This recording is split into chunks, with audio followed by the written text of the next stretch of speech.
আসন্ন বিধানসভা নির্বাচনের প্রাক্কালে জোর কদমে শুরু হয়েছে ভোট প্রচার। শুক্রবার সকালে শিলিগুড়ি পুর নিগমের ৪ নম্বর ওয়ার্ড এলাকায় প্রচারে নামেন তৃণমূল কংগ্রেস প্রার্থী গৌতম দেব।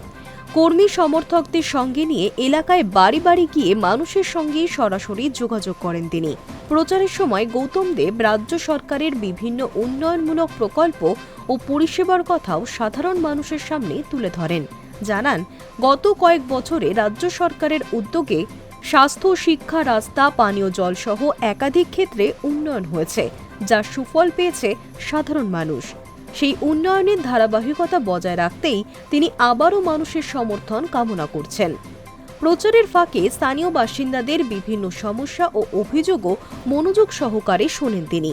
কোথাও পানীয় জলের সমস্যা, কোথাও বা রাস্তার বেহাল দশা, এই সমস্ত বিষয় গুরুত্ব দিয়ে শুনে দ্রুত সমাধানের আশ্বাস দিয়েছেন তৃণমূল প্রার্থী। শিলিগুড়ি বিধানসভা কেন্দ্রের লড়াই এবছর বেশ জমজমাট হতে চলেছে। একদিকে রয়েছে বিজেপি প্রার্থী শঙ্কর ঘোষ, অন্যদিকে বামফ্রন্ট সমর্থিত প্রার্থী শরদিন্দু চক্রবর্তী। ত্রিমুখী লড়াইয়ে কোন প্রার্থী শেষ পর্যন্ত মানুষের আস্থা অর্জন করতে পারেন, সেদিকেই তাকিয়ে রাজনৈতিক মহল।